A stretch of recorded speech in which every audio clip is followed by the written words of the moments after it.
Hello, guys, and welcome to our latest MSC Performance Podcast. This week, very excited to be joined by Mr. Luke Rogers. First time since week one, I think. How you doing, mate? First time me and you. Yeah, absolutely. I'm good. How are you? Yeah, very well, very well. Yeah, good. Excited to. Hair's got better since we've last spoke. My hair. It's mate, it's not been cut since February, so there's a reason I'm wearing the hat. I'm fully aware I don't pull hats off, but it's better than what's underneath. But again, I'm going for the Brad Pitt in Troy look. Going for have that. you booked a haircut for when they open? I haven't, which No? is a bit of a rookie mistake, I think. Well, what I was thinking anyway is I think it's going to be so busy for that first couple of weeks anyway. Yeah. I'm quite happy to be honest. Like, I'm quite enjoying growing it a little bit. So it's going through that. Also, barbers are going to be really bad at cutting hair at the start, so you got to give them like a week practice to get back into cutting hairs, make some mistakes, and then get back to cutting yours. Yeah, a couple of looseners, and then we can go. But yeah, I'm quite like it's going through that sort of phase at the moment where it's growing out, but it's not looking too good. So I'm quite happy to leave it another month or two, to be honest, and see what happens. But I'm thinking sort of mid to end July, I'll get booked in. So we'll see. It's about as regular as you was having haircuts at the start of MSC. Yeah, what I do is I always get it cut a little bit too short, and then we'll grow it out for a couple of weeks, and that's when it peaks, about week 2, week 3. And then always get myself too busy to get back in the barbers. But I did promise you, earlier this year, didn't I, that I'd make a better effort, because you were quite concerned. Yeah, because you looked quite bad.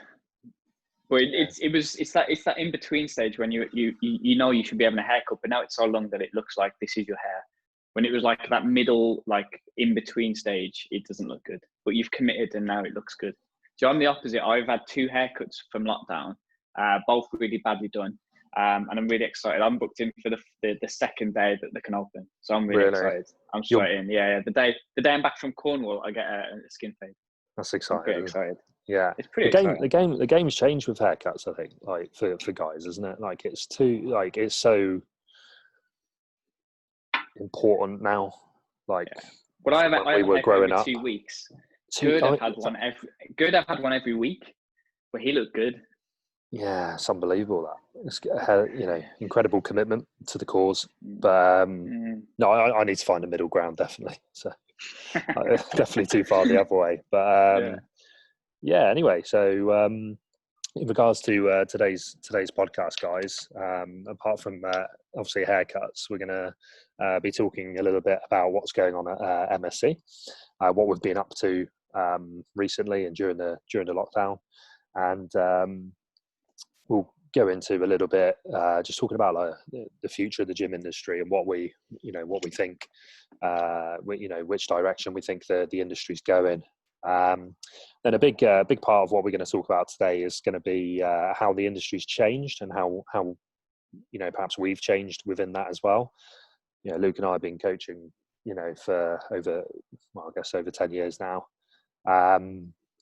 and quite a lot of things have sort of come in and out of fashion during that time in the coaching game. So we're gonna have a little bit of fun and sort of talk about things that we were doing before that aren't so. There's definite trends that have come and go, but there's definitely things that have changed, and there's pendulums have swung.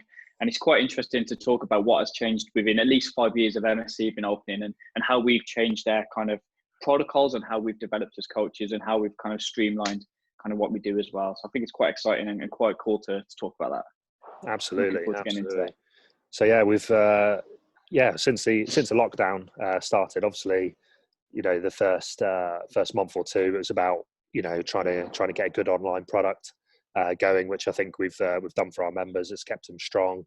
We've supported them with a lot of evidence as the importance of even just maintaining strength by doing even body weight work at home, some conditioning work as well.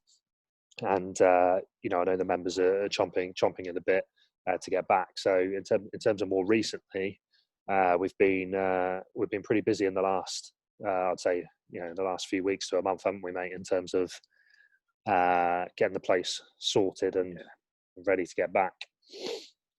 It's really cool because like the first couple of months, I mean, it's the same with like I had a house that I didn't go in, and even though you're not there, it just looks dirty and aged and old just from no one being in there. Like dust just collects, etc. So no one was in MSC for the first month or two, and it just started to look dirty and started to look aged. And then just having this deep clean and getting everything looking immaculate, the place looks so good.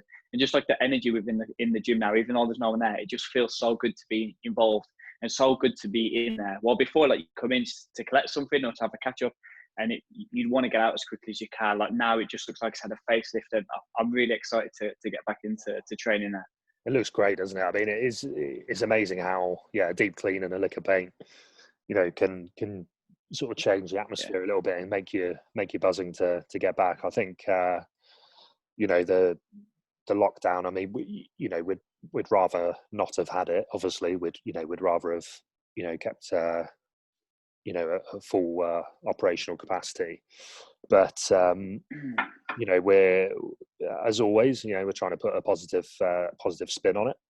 And it's been, I think, a good chance for us individually as coaches and as people to just step back a little bit, take a breather, still working hard, but taking a little bit of a workload off, and just having a chance to sit back and look at the overall picture, get a bit of a bird's eye view of what's going on, and also a chance to get in there and do these things that we've done the last few weeks, in terms of the deep clean, the paint jobs, fixing structural issues within the building and things like that. And I think that's really hard to do when you're open 7 days a week, 6 a.m. till 9 p.m.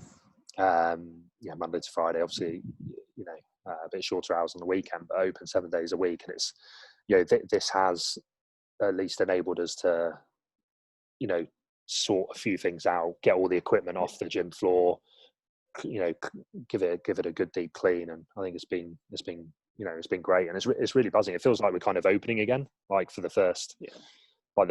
It's that kind of excitement again, isn't it? Like, we're buzzing for members to get in there and see the sort of new look.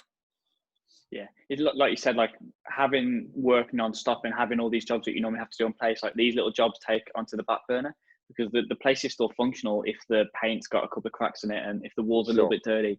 But it's now functional, but now it looks as appealing as it did on day one. So it looks brand new. It looks really, really good. And like you said, when we do get the green light to open, which hopefully will be in the next couple of weeks, hopefully everyone will appreciate how much better it looks. And I'm really excited for people to get in and train.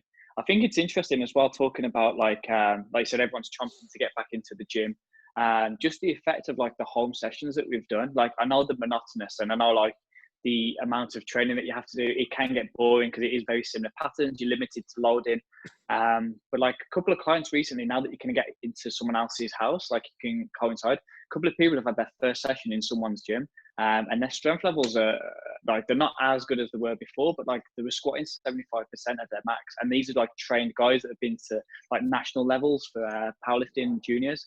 And they're straight in at 75% for like good sets of 5 or 6. So even though it's not the training we wanted to do, and we spoke about a while of trying to maintain your strength and maintain your fitness as best as you can, and not really being the time to press on, like people's strength levels are still pretty good if they're getting back into the gym. So I think as long as people have used this time to do some sort of training and to get some kind of stimulus, I think they'll be surprised when they get back in, like how quick they're going to get back to good levels. So I think people are going to be pleasantly surprised if they've managed to keep up some sort of training. Which is cool. Do you think for a lot of guys it might even be a blessing in disguise long term, in terms of long term development? I think in terms of everyone that's continued to do like consistent training, I think it's going to be a massive blessing, just in terms of like building robustness, reducing little niggles.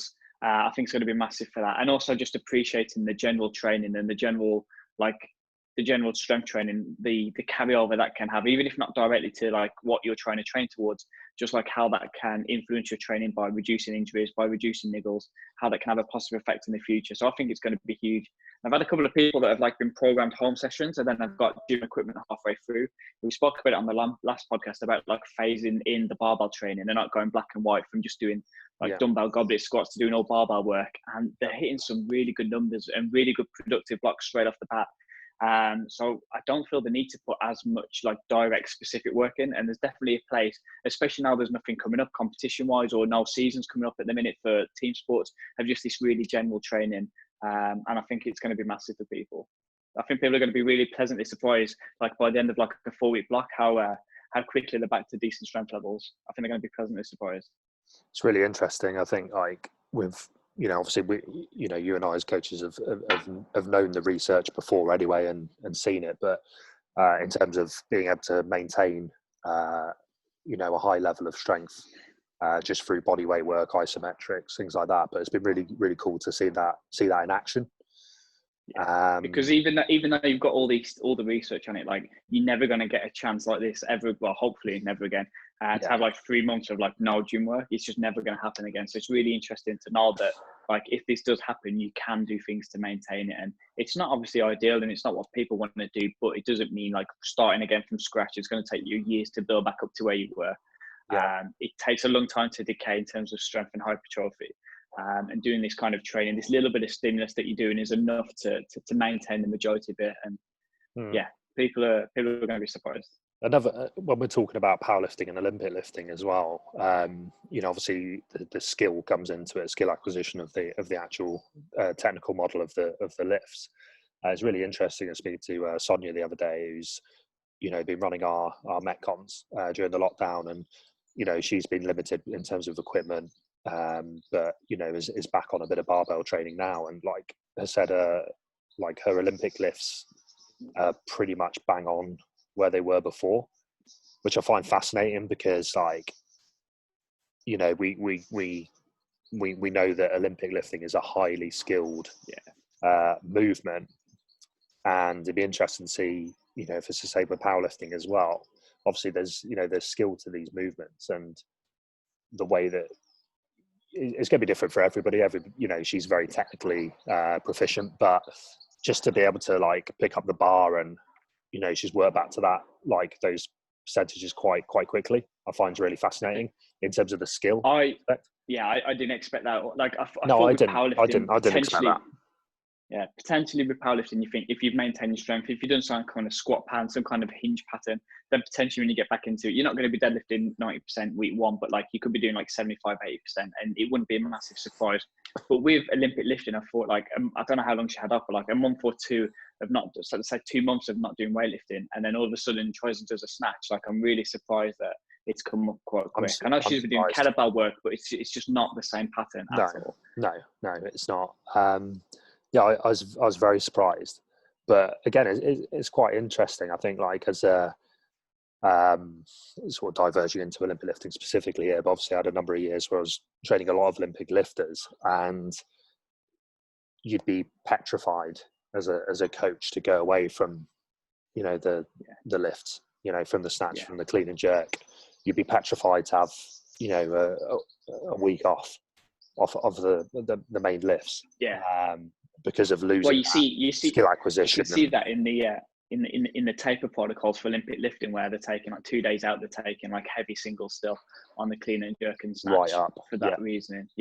Right up to 2-3 days before comp. It's really interesting that obviously that's we're talking about one subject here. The other guys who are doing Olympic lifting have in my program, and have got access to bars and stuff, but so it's only one person, but I think it's quite interesting, maybe because there's a lot of Olympic lifters that could I think do with a bit of time off the lift sometimes, and just going through like you would program in a GPP phase anyway, but you'd still kind of keep a couple of days a week, you'd keep some 70%, 80% work in there on the lifts. Would you still do that now with an Olympic lift doing like a GPP phase? Would you still keep a clean and jerk and snatching? I probably still would, but I don't know if there's the. That's the thing, isn't it? I think like I think you'd certainly be brave enough now to, maybe just do some lighter, hip snatch work, or hang a couple of combos, 50%, hit some complexes just for a bit of fun and keep some movement patterns. But I think I mean that's proof that it's possible. It's possible to have a month, 2 months, off the main lifts in an off season, and the next end of the calendar year on the when we get to there with a lifter, I'll be very tempted just to have a month off the lifts, to be honest, freshen up a little bit and go again. But it's good to see that in action. Like I said, we can look at all the research in the world, but you want to see it in action, and that's kind of proof that it's possible. I think especially when you're looking at these restorative phases where let's say you've had a really tough competition period where you've had 2 or 3 comps in a couple of months, just that restoration period for a month of no Olympic lifting, and just give yourself a chance to get away from these repetitive patterns could be massive. So I definitely think in terms of restorative blocks, and then like you said, even further away, GPP work, there's definitely scope just to add in more general strength work, and then coming away from those Olympic lifts could be interesting. Would it alter the way you do things as well in that restoration period, as a from a powerlifting perspective? I think one thing that in the past, people that have come away from seasons and then they've got repetitive injuries, they've got a little bit of knee issues or shoulder issues, I still always keep in one squat, but I don't think I would anymore. If it was the low bar squat or the competition style squat that was aggravating the knee, I would usually try and bring it down to tolerable loading. So even if it's 50, 60%, just to keep in some kind of skill. I don't know now if I would. I think the phase could be better used, finding patterns that are pain free, coming away from the competition lifts, building some general strength, and then realizing that the skill isn't quite as significant. It's not nowhere near as important as the Olympic lifts. And does it really decay as quick as people have in the past maybe said? If you don't do a low bar squat for a month, but you do a safety bar squat, or you do a high bar or belt squat, does it really decay that much? Like I said, the guy that I coached at home, he didn't do any barbell training for 10 weeks. And then he came back in and did 75% for 5 reps at a very low RPE, and it looked good. And all he'd done was split squat iso holds, goblet squats, tempo work, with a 35 kilo dumbbell. So is there the need? I'm not sure. I think in terms of the range of motion and stuff, it takes time to build back up. But then as long as you're being smart with integrating the competition lift again, and giving it a couple of weeks to get back up some decent momentum, then I don't really think that you have to have the competition lifts. You look at some big level people, there's Bryce Lewis, he had a year off competing, and he stopped doing the competition lifts for months, and then he come back a year later and he was so much better on every single lift. I think now in future, especially a restoration phase, I probably would come away from the comp lifts. If they were the things that were aggravating rather than just all movements, I'd probably drop the competition lifts full stop, rather than previously trying to find a lower weight that doesn't cause pain. I think that's the thing, isn't it? I think we're both, in terms of a coaching, we're both, like I say, that restoration period, we would go very much towards, building in lots of accessories, lots of unilaterals, lots of, different movements, but we'd keep some, probably out of fear, probably out of fear. Just keeping. Also, because you think you have to, you have to keeping a squat in there, or an ollie lift or whatever it, even a rugby player, it might be a trap bar or, a deadlift or a squat. Whereas I think this will probably put that sort of fear to rest. And just think, do you know what? That first 4 weeks, as a rugby player, I can do unilateral movements only for a month, for 6 weeks. As a power lifter, you can vary the squat pattern. You can get in the belt squat, you get on the safety bar, you can not even squat probably for a month and do some isos, do some single leg. As an Olympic lifter, you can do some kettlebell work, you can do some other bits and pieces.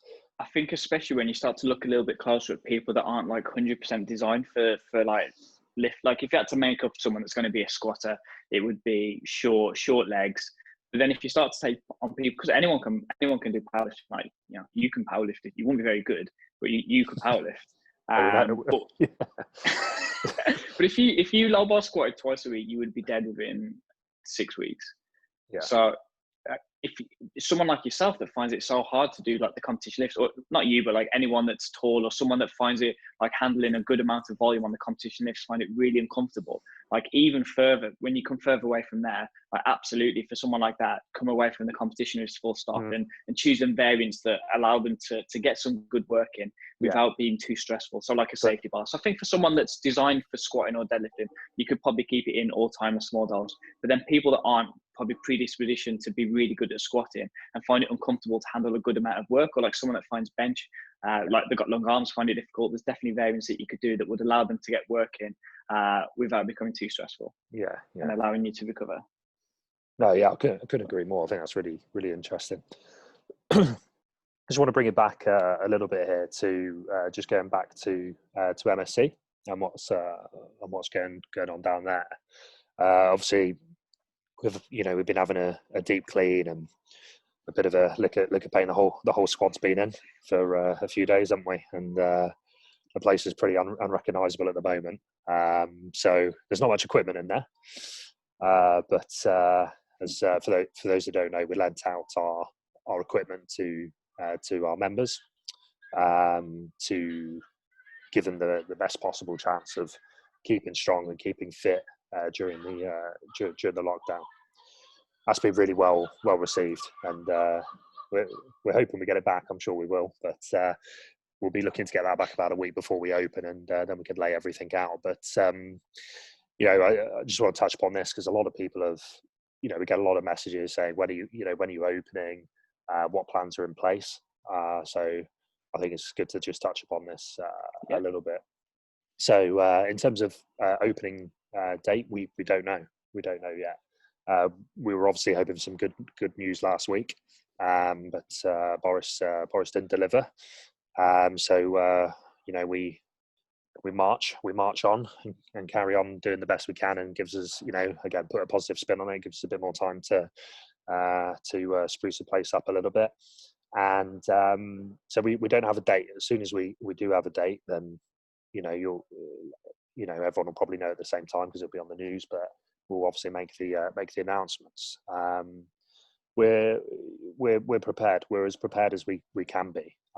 So we are still awaiting information as to what is allowed, how many people we're allowed, how much, what are the spacings going to be by the time we open. We are prepared. We've got a booking system ready. It's on standby. So the chances are, there's a decent chance we will have that booking system set up, just so that we can safely monitor the amount of people that are coming into the gym at any one time. We're very fortunate that we've got a large facility. We're 7,000 square foot, so it's going to be very comfortable, very easy for us to get people in there lifting safely and effectively. We've got plans to put specific stations in and tape out certain areas if it's required. So we're ready to go with that. We've got cleaning stations which will be all over the gym, where people will be asked to sanitize the kit before and after use. And we're really well prepared. We're really well prepared. And whatever the exact rules are and everything like that, then we're going to be ready to go. As I say, we're lucky we've got the infrastructure to be able to cope with it. Like Mark says, we haven't got one plan at the minute because we don't know what the ruling's going to be, but we've got multiple plans in place depending on what the guidelines are from the government. Because we don't know, nobody knows. So we have multiple plans depending on what they say, is what you're saying, isn't it? Yeah, absolutely. Yeah. In the meantime, we'll keep scrubbing the place, and it's. We have bought a Gucci floor cleaner though, which is pretty cool, and the steam cleaner. So place is going to be very clean. I'll tell you what, the cost of it, mate, you'd think it was Gucci. You'd think it was made by Gucci. It's a tasty bit of kit, but it might end up being the best $3,000 we've ever spent. But it's a steam cleaner, so we've gone for the in terms of cleanliness now. We'd like to think there's something we always do our best with, but obviously now this is going to be more important than ever. And rightly so, people are gonna, expect very high standards of cleanliness, and we're really eager to prove how clean and how safe a gym can be. So we've done a lot of research, and we've seen that steam is the best and most effective way to clean. So this particular machine gets up to man, I'll tell you what, mate. You're laughing. I know more about cleaning products now than I do. Mate, I've never heard S&C, anything like this. S&C, yeah. So tell me more about steam. So the steam. This week's podcast, we're going to talk about steam. So this machine gets up to 170 degrees. So it's that's hot, which is hot. And so yeah, I'm getting carried away here, but I won't get into too much depth. But it basically kills anything in its site, including Corona. So it's very exciting. We've also got a handheld steamer on the way as well, which we're going to use for equipment, change rooms, toilets, everything like that. So it's going to be mega clean. In terms of purchases for the gym that cost £3,000, how excited are you for this one compared to like the elite plates and belt squat? Forget the elite codes, mate. This is it now. I've been in there too, mate. It's done. The floor's done, but I was in there for 2 hours yesterday, just giving it an extra coat, just to make sure. Because keep asking you to come and play basketball, fun. And you're just fanning around with the machine instead for fun. It's clean now. It doesn't need doing anymore. I've got my jerseys now as well. We need to get some more basketball on the go. Got the jerseys. They've arrived. But yeah, it's mega clean. No one's in there, obviously, because we're closed. But it's very clean. But no, it's interesting, isn't it? Like all of a sudden, you're sort of thinking silly amount of money, but all of a sudden, that is it is the most important thing now. And we're hoping to get some more kit soon as well. But yeah, it's going to be. We're very excited. We're very excited. Plans are in place, as I say. It might be a case of change rooms closed off for the first month or two, asking people to go through it. We've got pages and pages of notes and rules and regulations ready to go. I say, as soon as we get the go ahead, we'll release those, and just want to make sure it's a nice, safe environment for people. But that's it. We've been busy. It feels like it feels like we're back up to. I say it was nice to have. We've been working very hard during the lockdown, but realistically, has been 20, 30, maybe 40% less work and stress than normal. It has been a nice chance to chill out, but it feels like it's getting back up towards 80, definitely 90, nicer hours though. Nicer hours than my 3 close downs. So. I can't get up and your early. 6 a.m. starts. Yeah, I'm trying to gradually just wake up earlier again, but I'm actually finding it really hard. So for years it's been 5:15, 5:30 starts in terms of waking up. For numerous months, 5 days a week, and then obviously with Sonia in, it's been a bit less, but all of a sudden now I'm waking up at 8 o'clock. It's getting a bit better. Like I was up, been up at 7:30 last few days, but slowly trying to get back to some normality. So morning classes, you might not see me for a while when we're open. So Sonia's done really well. She's been keeping up early, so she's an early bird. So yeah, that's pretty much what we've been up to. We're looking at revamping change rooms and entrance area and things like that, and just like I say, that doesn't change the product or the or anything, quality of coaching or anything like that, but hopefully it does give it that nicer feel. And as Luke said, I think just even giving it a bit of a paint job is change the feel of the place. So I think that covers pretty much that off. I think what we're going to talk about a little bit is what's changed in the industry since we started, and what trends have come and gone, and what have you changed your mind about, and all those kind of things. I think it's really interesting because with this, like, it's just the pendulum effect again. Like, it always seems to swing one way or the other. And things then come back into the middle. It's normally a happy medium that wins, or things just go completely out of fashion. But there has been a lot that's within the 5 years of working at MSC. There's been a lot that's changed within like strength and conditioning and strength training in particular. But yeah, do you want to kick one off and then I'll follow? Yeah, I'd probably start with actually the industry itself. In terms of gyms, it's gyms themselves. I think that's changed a lot. So certainly since I started coaching, sort of about 12 years ago. I think the game's changing a little bit. I think people are rightly expecting and demanding more in terms of getting a service. So when we started off back in the day at good old Valentine's, it was you'd have health clubs and that was pretty much the area that dominated the market. You'd go in, you'd pay your 40, anywhere between 30 and 60 pounds a month. You'd go in, you'd get a gym, loads of cardio kit. You might get a pool, you might get a sauna, steam room, that sort of stuff. You might get an induction when you go in, but apart from that, you'd be pretty much on your own. High turnover of staff, etc., etc. You'd have the odd, bodybuilding gym that was specifically for your hardcore competitive bodybuilders as well. But that was pretty much it. And I think the game's changed quite a lot. You then sort of started to see, obviously the emergence of your budget chain gyms, your pure gyms, easy gyms, gym group, which, to be honest, in my opinion, probably provide better gyms than actual health clubs do. Yeah. And it's at least half the price, if not cheaper. So that whole sort of £10, they seem to be more expensive now, but started off about £10 now, probably about £20 a month. But again, no thrills, no sauna, steam room, swimming pool, and I think that was a really good market because a lot of people sort of realised, when we were at Valentine's, what percentage of people actually use the pool? It'd be 1% or 2%, or less than 5% probably.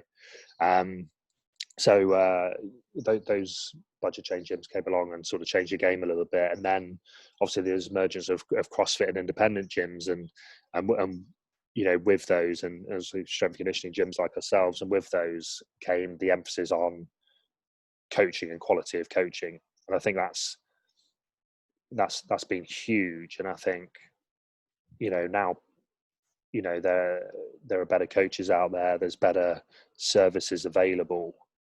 And I just think that's really, that's opened up a whole new other avenue where people are like, right, well, I'm not bothered about the saunas and steam rooms and swimming pools and things like that.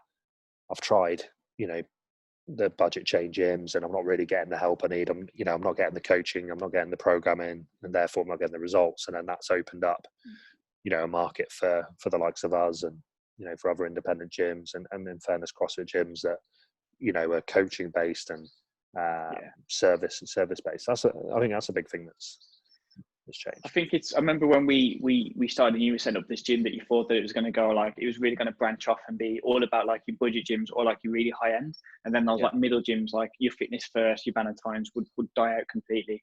And I think that probably is still going to happen. But I think you've also, like you said, got the emergence of independent gyms. Like one little thing is it's like if you were going away somewhere and you wanted to train, I'm going up to Sheffield for the weekend. Is there any gyms there that I can train at? And like now, like it's ridiculous. There's gyms everywhere that are like independent, that are good quality equipment that you can drop in and do a session. Like if you're going to Bournemouth, there's options. There was a gym that's popped up. I think it's in like Dorset. It's like you've got so many gyms now that are like good independent gyms. Where before, like if you was going away, like somewhere in Britain, and you needed to get a session in, it would be difficult to be able to keep your training up. Now you're spoiled for choice. So I think that's 100%. Really good that all these small gyms are emerging. And it is because people are, like I said, demanding like higher end equipment. People are getting more specialized with their training, and people are getting into like niche areas of training, and people want the community and want the environment of people that are like-minded and like to train. Community is a massive one, and results as well, mate. I think probably a lot of people are fed up of paying the £20 or the £40, £50, £60 a month. getting very little help, no guidance. They're sort of banging their head against a brick wall, not really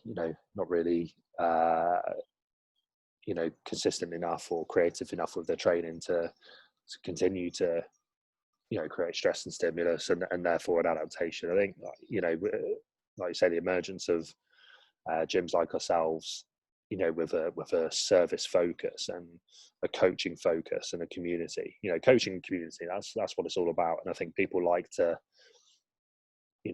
be part of a community, something outside of work, something outside of the flatmates, a club, a feeling club. I've always had that through rugby. So I've always taken that for granted a little bit. But to see that in action down the gym is really quite special, really. The friendships that have been built. It blows my mind, and I think it's definitely changing when people don't want to pay like 40, 50 pounds to go to like an independent gym that is like well run, like good equipment, because they want to save 20 pounds, which for a lot of people isn't that much money anymore. But like how much enjoyment you get out of going to gym, even if you don't want like the good kit, and even if you don't want like to push on, you just want to normally train, you enjoy just recreation, you're doing some training, like not paying the 20 pounds to get to an environment that's nice and like with better, like not better people, but with good people in there that rack the weights away, and it's clean, it's friendly, compared to like the budget gyms, which can be like nightmares for like putting equipment away, for space. Like I think it's changing where people now are willing to pay a little bit more, but like it's not actually that much more money from a budget gym to like a good independent gym, and just get so much more enjoyment out of it for like the extra 20 to 30 pounds, which over we want like £7 a week extra to like actually enjoy your time in the gym. Like the amount of people that would finish work and then dread the thought of going to easy gym because they know it's going to be a fucking nightmare. They know it's going to be full, and they know they're going to be looking around for a fucking pair of dumbbells because it could be anywhere. Like for an extra £7 a week, you can avoid that. I think people realise that now. Mate, it's mind-boggling, really, isn't it? It's perception. Like you say, like on average, that might be an extra £7 a week, £6-7 a week. Yeah, it blows your mind, doesn't it? Yeah. And that's enjoyment is about enjoyment. And as well as me, if you're not enjoying something, whether it's training or anything else, you make excuses and you don't go. If you look at, I know me and you love the gym, but like if I didn't love the gym but I knew I had to train, or I knew it was great for me to go 3 times a week, and the thought of going to like a budget gym and like hunting for dumbbells, it would just, that's horrible. It would be a no-brainer to pay the extra little bit of money to get to a better gym where the dumbbells are in order and everything's put away and people are friendly and you might make some friendships. And and that's not, mate, that's not even going into the coaching. That's just the program. If you want to train exactly the same but in a nicer place. These are the basics. These are the absolute basics of like you say, in it, like enjoyable atmosphere, a nice atmosphere, welcome atmosphere, a community. Like weights being racked away, like the absolute, like for us are non-negotiables. Like that's an absolute given, isn't it? And it's mind-boggling that people are willing to be, to save £10-20 a month, like willing to be unhappy to do that. It's interesting. What about yourself, mate? What trends have you seen? So I've got a couple, and not so much if it's a trend, but I think this is actually something that's into place now, and I think it's just the evolution of training. And I think we did it at the start a lot. Like we gave a lot of mobility work, and a lot of like movement prep work. And I think what we would call movement prep work has definitely changed now. And I think a good example of that is like at the start when people were doing MSC, we used the FMS, the functional movement screen. And we use it as an indicator of injury. And then since then, there's been multiple studies that have come out that have said that the FMS is not a good predictor of injury. But then also I remember, and it's just the evolution of knowledge and the evolution of what we know about the body. But like if someone would fail the overhead squat and we say, right, you need to add some extra ankle mobility work, and then we will get them doing ankle locks. So there's nothing directly wrong with that, but I think it's just the dosages of what have changed. Before, we could have easily gave someone 10-15 minutes of mobility work. And like, I think now we know that it's like a very short-term change, but what makes a long-term change in range of motion is like loaded full range of motion strength exercises under load. So it was a good post the other day by Quinn Hennock saying that if you want to improve your ankle mobility, like the best exercise you can do is calf raises, like full range dorsal plantar flexion, load up dorsiflexion, load it up and take it to the end range of motion. And I think at the start we would have gave people a lot of mobility. Now I think what's changed is we still give people mobility drills, but they're very directed. It's very get these done within 1 or 2 more minutes, get yourself feeling a little bit better. So like we still use foam rolling, we still use soft tissue work because it can acutely increase like your range of motion. We use some like mobility drills, but then we get them under load. So I use a lot of like positional isometric works before training. Like we use a lot of like low level, like internal rotation drills. We're going to be lots of external rotation drills.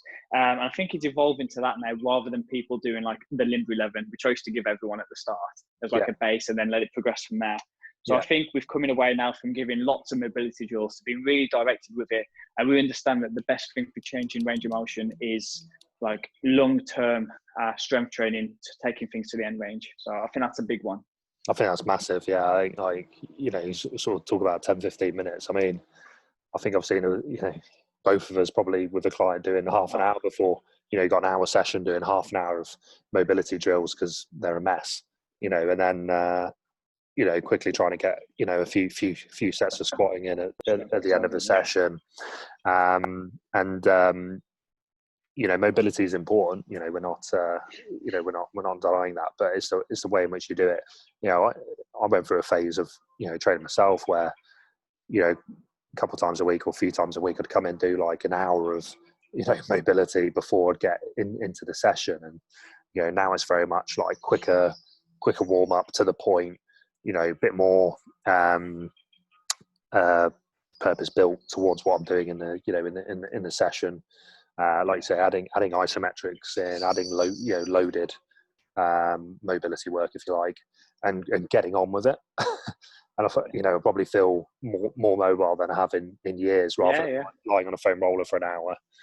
You know, and again, foam rolling is good, ankle rocks are good, you know, all these kind of things, but it's context, isn't it? And it's you know, I remember you used to take the piss because like we'd have like a session where like 5 or 6 of us that were training, and it was literally like a coffee morning. Everyone would bring a coffee in, and we'd spend like 20-30 minutes on the mats, like foam rolling. And then at some point you just could be in the middle of winter. Could be in the middle of winter, and like you'd just be lying on you're not getting warm from the foam rollers. You know, it's like. Well, I think now like this, there's still a place to do, like you said, the foam roller, but like because it can acutely increase range of motion, and just like if you feel better, even if nothing, but it just makes you feel better, then great. So I feel better doing it, so I still do it. But like the dosage of it now is just so much smaller. I can get it done within 2-3 minutes, and then I'm straight into some like positional isometrics. Like I'm really enjoying like split squat iso holds. If my quads are feeling sore, I'll push my knee forward and come onto the ball of my toe, hold that position for 30 seconds, and then I get under a bar and I feel great. So I think like the amount of mobility that we're giving out has definitely changed. And like the FMS is like an injury predictor. I think now we know that like it's not a lack of range of motion. Like you see people that do yoga and like ridiculously flexible, are still getting injured. And I think it's more about like your capacity within the given range of motion. I think it's that, and I think it's you know, it's having enough strength to be able to absorb the forces that your body goes through, and the ranges that your body goes through. Exactly. So for example, okay, let's say, you know, I'll use a rugby example for obvious reasons. So, you know, if you've got a rugby player doing the FMS, we're trying an overhead squat and we're getting into like, you know, just below quarter squat position, which, you know, 99% of rugby players probably would be, that, you know, probably that poor range. You know, does that mean, you know, right, okay, we shouldn't be touching a weight until we can get into a, you know, a good deep overhead squat position? The answer is no, because, you know, we want to make that athlete as strong as possible to be able to absorb the forces of the game. And that, you know, we're not just talking about, you know, the ability to absorb contact. We're talking about the, you know, ability to absorb the forces of sprinting, of change of direction, of decelerating. And, you know, does that rugby player ever need to get into that full range of movement? And, you know, whereas we look at the demands of the game and the positions we're getting into, really, it's about being as strong as possible through those ranges and a little bit more, perhaps, you know, in case we do get overstretched into a certain position, or so but I'd always you just said, go a bit beyond. But am I ever going to be as supple as a Olympic gymnast? No. Do I need to be? No. Do I need to be strong enough to absorb the forces that I'm going to undertake? And I think it's I think that's the most important thing. And I think like you just said, like for a rugby player that can only do a quarter squat, like you're not saying that you're not going to try and work on that range, but like just getting them to do the strength exercises and taking it to end range, it can increase, like it will increase the range of motion through time. So just strength training, but trying to force a little bit of extra range of motion within a safe way and with what would be like context dependent loading is what's going to be best for that. So eventually they will improve the range. You're not waiting a year of doing mobility drills before getting them stronger. Let's do a goblet squat RDL combo to warm up, just to get through those deeper ranges, and then let's get a trap bar or a box squat just above parallel, and let's load it up and get strong.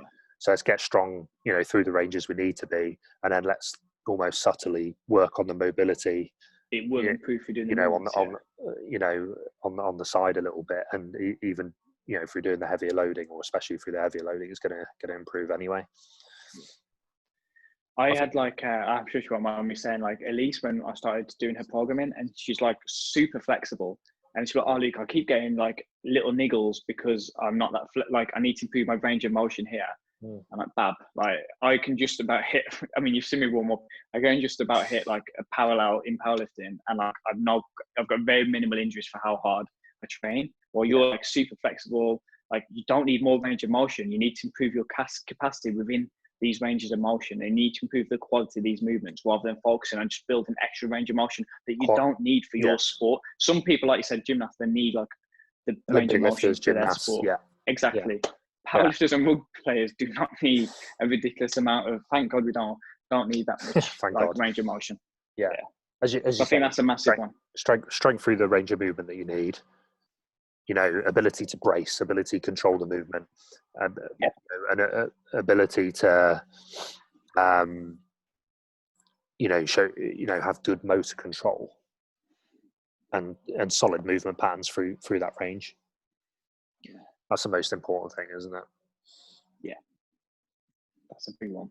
If like I say, if you're an Olympic lifter and you need to be strong in that bottom position, and we have got a mobility issue down there, we've got a stiff ankle, and we're going into an excessive pelvic tilt, we're rounding the back or whatever, we're weak in that position, then obviously that's an issue.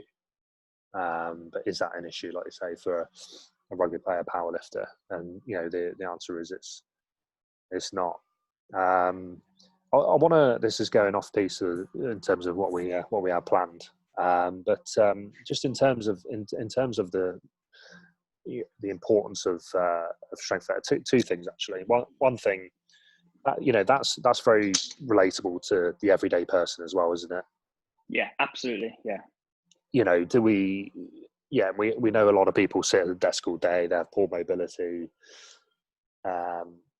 We'd like to improve that, but if they are getting niggles and things like that, it's again because they haven't got the strength to to take on the forces they take during the day, even if that's not a combative sport or a high demanding activities. It's everyday life. Are we strong enough to absorb the forces and positions we're in everyday life? So yeah, I think that's important. With the strength work, mate, I want to just very quickly diverge here off to going into rugby again, and even sort of all field sports really.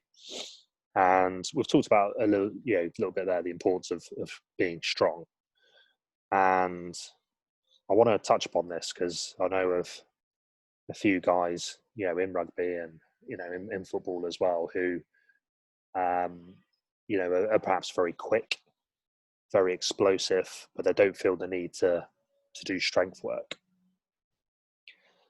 Is there anything you'd expand on there? In term, just to emphasize the importance of them being strong to absorb those forces. Yeah, I think obviously I'm a massive component of strength training, as are you.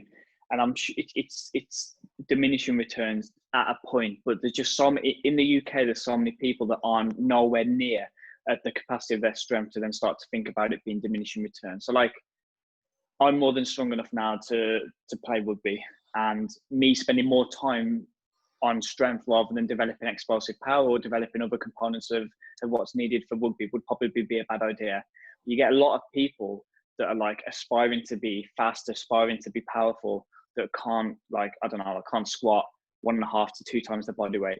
And they're putting all this energy into being explosive, into developing their maximal speed, rather than putting any focus onto the strength, which would then, we know, would give people more potential to improve their speed and power over time. So I think like you don't need to be at a ridiculous strength level, but if you've not got the fundamental strength levels down, if you can't squat and deadlift double your body weight, it doesn't have to be a deadlift, but you need to be strong enough to roughly squat 2 times your body weight. If you can't do that, then I'm not sure how much extra effort you should be putting into trying to develop speed and power, and maybe your focus would be better off developing strength. If you can squat like more than, do you need more than that for the sport? Probably not. I'd still then like keep the strength training in, but then you can start to look at like the speed drills and the power drills.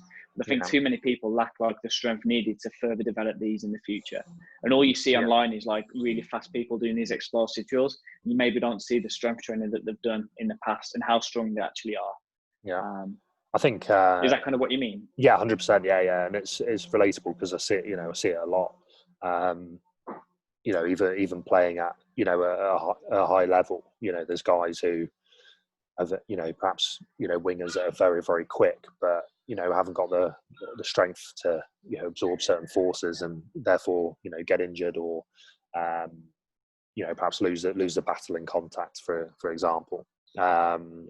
And it's relatable as well because that was very much me in my late teens.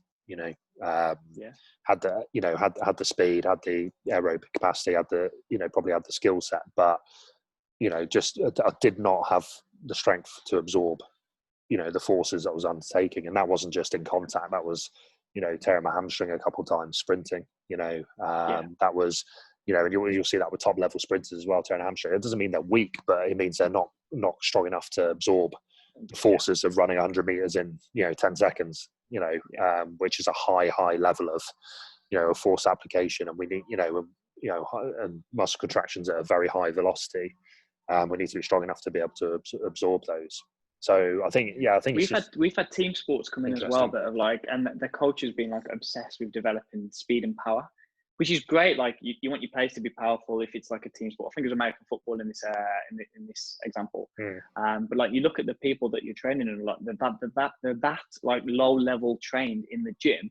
They've got absolutely no right to be working on like maximal speed and power. They need to work on some strength training because that's going to increase their potential for the speed and power. But like you said, it's going to help them absorb forces. It's going to help them stay injury free. They're coming in like they're injured. They've got no strength, and it's obvious to us that they need to be adding in some extra strength work to build up that durability, that resilience, and how to absorb the force. But they're obsessed with the speed and power aspects, which they haven't got the underlying principles of strength to be able to do those. But it's easy for us to see, but people are obsessed with like the speed and power components, but they haven't got like the underlying things that they need to be able to have to do the higher end stuff. Yeah, just going on the speed. I'm going to go off on a bit of a tangent here, but just in terms of the speed and like quick sort of ladder drills and code drills that you see, and like it's you see on the Instagram going guys going 100 miles an hour, and it's like well done, you've gone from A to you've gone really, really fast and covered half a meter in that 6 seconds that you've done. Do you know what I mean? You've got absolutely nowhere really, really quickly. And it's like us, so that's always find that quite amusing. Like you imagine it gets the likes though. It does get the likes. So you imagine that in a game situation. It's like you're watching someone go and you're just standing there and it's like, right, now I can make that hit and I can tackle. It's like you've literally gone really rapidly nowhere. Like you haven't gone anywhere. Like, so it's funny. What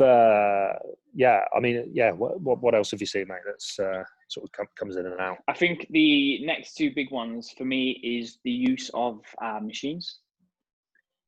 So again, I think this is something that swings, and you see it in particular in like strength training communities where like everyone goes like super high specificity. So if you want to improve your squat, just squat. If you want to improve your dead, just deadlift. Just do the lifts, do them well, and just practice the skill over and over again.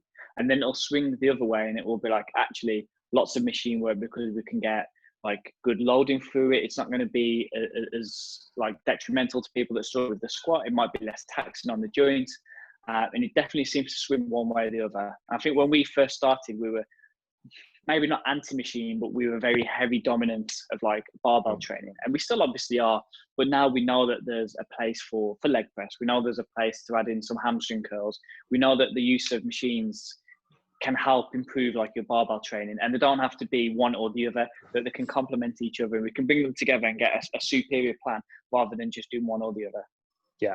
Again, that's changed. It comes down to, context again, doesn't it? I think, the whole sort of saying, there's no bad exercise. It's just, the application of it and the context of, of the situation as well.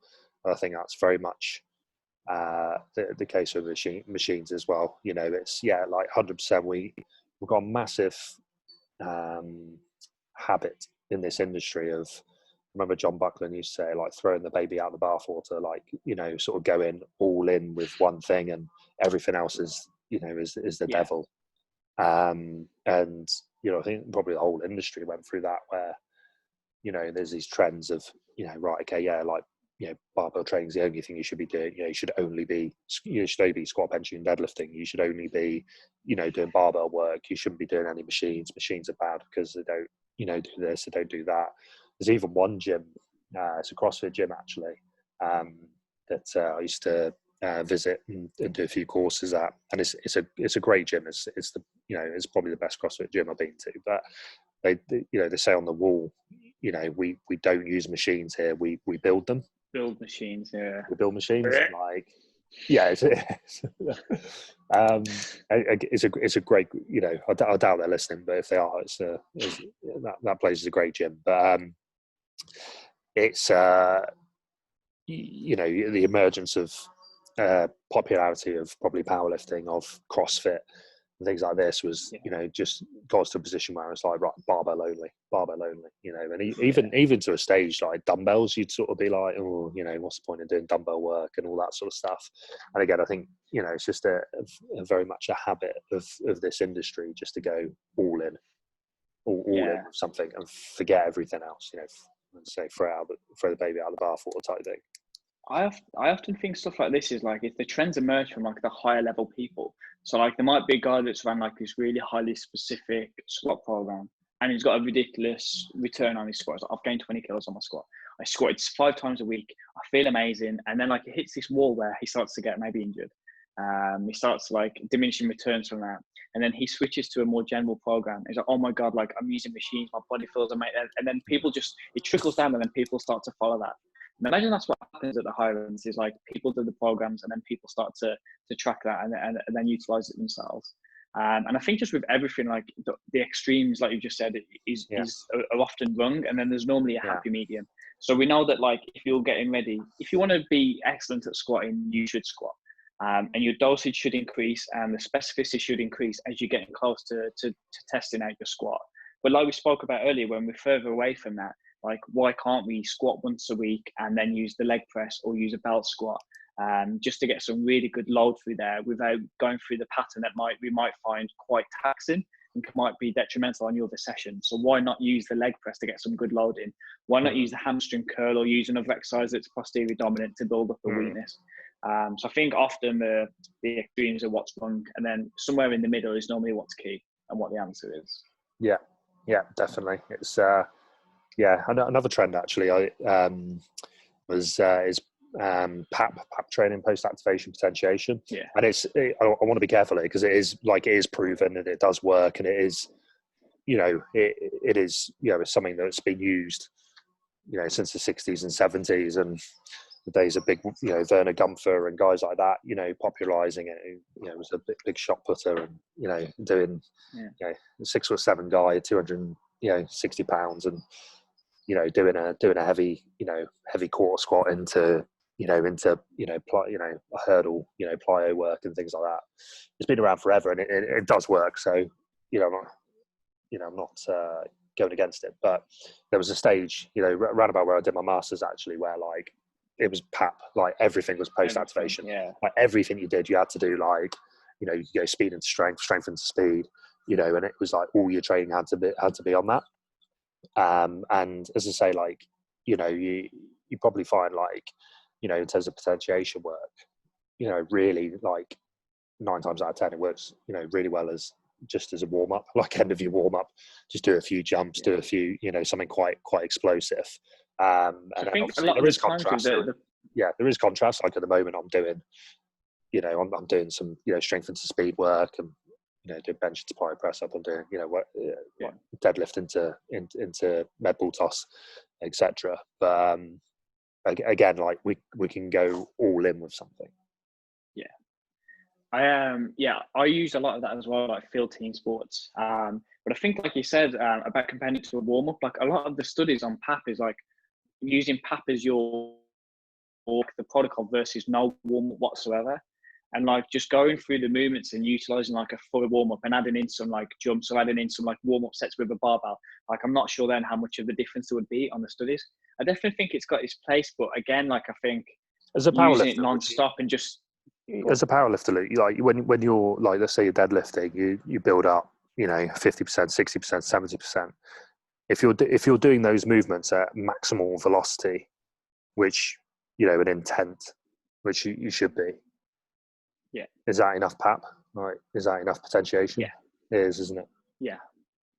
So I think that there was actually a study done on, and it was on strength training. So PAP for that, and it was like a top set. I can't remember the exact top set. There's been 2 or 3 studies. It might have been like a single or double at 90% versus not doing it, and then the effect that would have on your volume training after it. So it's a protocol that we use a lot in the gym. So like a top set, get a dosage of higher intensity that's not like to failure. So like 7 RP or a weight that you could do 5 reps on, you do it for 2, and then you go into your volume work. And then you compared like how much reps you could get. I think it's like a couple of AMRAPs at like 75%. I'm getting the numbers wrong, but that's roughly the study.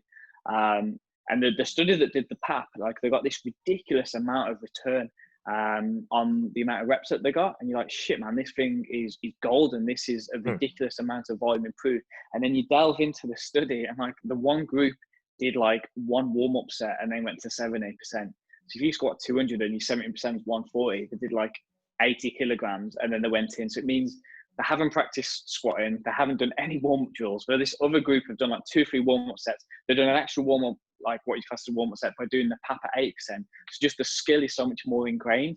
So it doesn't give as much of a ridiculous return as they said, but I think doing like a good full warm-up probably would like even out the amount of return you get from PAP. And I also think with stuff like that, like it's the lower diminishing returns as well. Like the more times you use fatigue. it, is it going to become less effective every single time? Fatigue. And then also like if you keep using one drill over and over, like do you keep getting the same return? Would it be better to just use PAP like every so often at certain phases of training? I think contrast training, like in terms of for field athletes, you do it. You're doing it to not necessarily for the PAP effect, but to get it in, to get it to More get work, to get the work in, to get the to make sure you're hitting both ends of the force velocity curve, to get a heavy, to get the speed in, rather than having a dynamic day and a strength day, a bit more of a field based west side approach. If you add up the amount of sets that you do from doing the contrasts, and like the amount of work that you get and the productivity through the session is going to be so much greater by using that rather than just doing a heavy day. Something I do when I'm looking at like my absolute speed stuff, so whether that's sprinting or jumping, I tend to do that on their own at the beginning of a session, after a bit of a warm up. So for sprinting, I'll do my sprint drills, then I'll go into sprints. I won't superset out with anything. The very, very high velocity based movements, and then when I'm doing my, I've seen you run. It's very high velocity, very high velocity. It's getting a bit less each year, mate. And when I'm doing my contrast, if I'm doing a deadlift, I'll maybe go into swings or I'll go into a speed strength. As opposed to an absolute speed, because I'm concerned. Is it okay? We can get a PAP effect, but there's also fatigue to take into consideration. Is it actually quicker than it would be fresh. But that might be a whole other podcast, mate. We can go into that stuff. Anything else there that's? I think the last one that I was going to talk about was like full range scapular movements.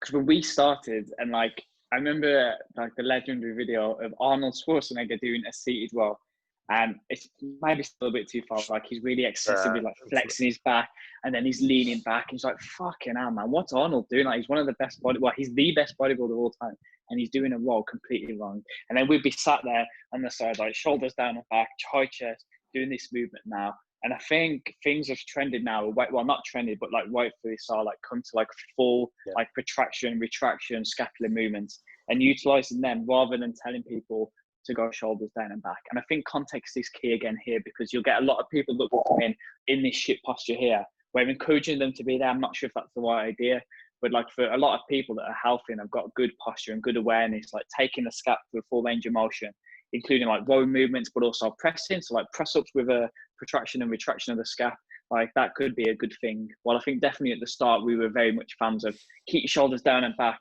squeeze and hold at the top, don't let your shoulders come forward. And we were massive components of that. And that started to trend now to go into the full range. Yeah. Maybe we weren't just fans of that. If we saw someone not doing it, we'd be running over. And maybe the bros were right and we were wrong. Yeah. Maybe. I'll tell you the lesson to be learned from all this is like, it's ever evolving, isn't it? I think like it's on the one hand, there's nothing new under the sun. Like, like I say, PAP came back into fashion and now it's not so popular. And like I say, mobility's been and gone and come back, and it's, we're trying to utilize it a bit better. All these machines are saying Olympic lifting is massively unpopular now, for anyone other than Olympic lifters. Whereas 5 years ago, if you're a rugby player and you weren't doing Olympic lifting, you'd get shot. You'd have to be doing it. Yeah. And again, it comes down to like calming down, context, and looking to develop these things. So I guess like what I'm trying to say is like, there's nothing new that's coming in. There's no new like concepts.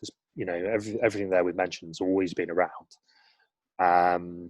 We do go through trend. We do go through trends and things like that. But I think, we are as an industry just slowly getting better at implementing these things in a better way. Does that make sense? Yeah. Absolutely. So I think like in terms of and this is for coaches and for clients who have PT or go to coaching based gyms. I think just make sure that your coaches or you as a coach, you are reading, you are upskilling, you are staying relevant and current.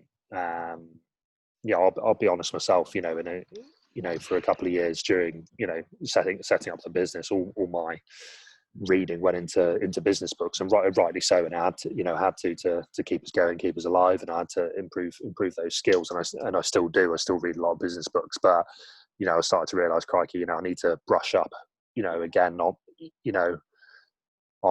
my S&C, and just didn't feel quite as sharp as I used to. So it's been good to get that back. But like it is ever evolving, and even me and you and the guys who've got at MSC, I'd very confidently say I think we'd be in the top few percent coaches around. Which might sound arrogant, but that's what I truly believe. And even we, would look back at things we did 5 years ago, and some of it, we would cringe a little bit at and think, oh, crikey, we went a bit overboard here and we didn't quite do this or that. And what were we thinking there, sort of thing. So I think it's really important to, in this industry, as the more science that comes out, more research, just staying current and upskilling. I think unfortunately, if you do a master's in 10 years time, if you read nothing else, it could be so outdated. Oh, 100%. That, it would also mean nothing in 5-6 years. Like you do need to keep upskilling. You need to keep relevant. And it's like if someone references something that's like 10 years old, you can't use it in like academic circles. If it's like you have to stay as relevant as you can, because the research just changes so much and things evolve, and you need to keep up to date. And I think it shows confidence as well to allow yourself just to evolve, and rather than being stuck in your ways. Like you'll see, like it's always like the old guy at the gym. It's like, oh, in my day, and it's just like, dude, like I don't want to become that old man. Like I want to, as long as I can, like keep upskilling, keep relevant, keep up to date, and avoid being the person that says, back in my day, this is how we did it, so you're doing it wrong. You want to stay as relevant as we can. But I also think, like, on the flip to there, like these little trends that come out, like it happens with like exercises as well. Like we bought a belt squat a year ago because everyone loved the belt squat, and the belt squat's a fantastic bit of kit. Is it as popular as it was a year ago? No. Is it a good bit of kit? Yes.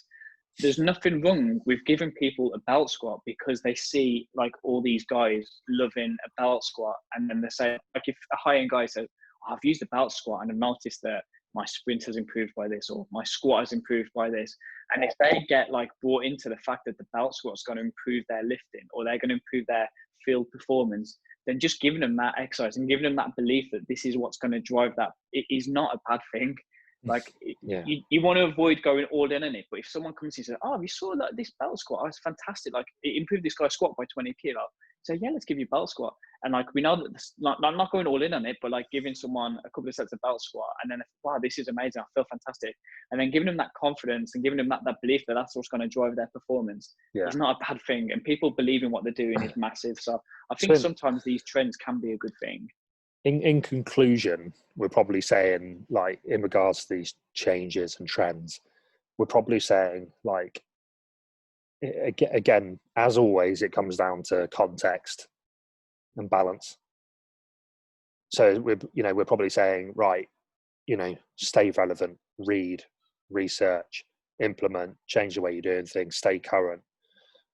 But we're also saying, well, hang on a minute, because the belt squat's not as popular as it was a year ago, it's still a bloody good bit of kit. You've got your core beliefs, and you allow them to evolve with everything else that you learn, but you've still got your core fundamental beliefs of what you believe in. And it's a thing, again, like we've talked about, it's a good thing to be able to evolve with time, but also it's a good thing to remember your fundamentals and not to see the latest fad and go, oh, that's it, I'm swatching all my beliefs, I'm now belt squat guy. Don't believe everything you read as well, I think is a key, isn't it? Like you say, use your experiences with things that you like and work and that have been around since the dawn of time. The experienced guy will have his way of training, and he will always stick to that, but he's not scared to add in the up-to-date stuff. Yeah, agreed. To summarise, I think that might be a good place to leave that subject and move on, or round up maybe. I think round up, because it is getting on. We've gone on a bit there, haven't we? We'll save the other. We thought this was going to be a 30-minute podcast. We've been on an hour and 15, I think. Well, we weren't that well prepared, were we, mate? It was a bit of a blag, this one. But hopefully you've all enjoyed it, guys. Hopefully we will be reopened soon. As soon as we know, you will know, and we'll try and get into a habit of doing these podcasts a bit more regularly. If you've got any feedback, then please feel free to drop it below on our YouTube page or on our Facebook or Instagram. It's funny, this is something that's changed, man. I didn't even know what Facebook was 5 years ago, let alone, I'm not even sure Instagram existed, but, well, they probably did, but we didn't have a Facebook page, did we? That's why you hire 25-year-olds to do all this technological stuff for you, like the internet. The internet, fuck, crazy world. All right, mate, thanks for joining. Nice one. Speak to you soon. Thanks for tuning in, guys. Cheers. Thanks, everyone.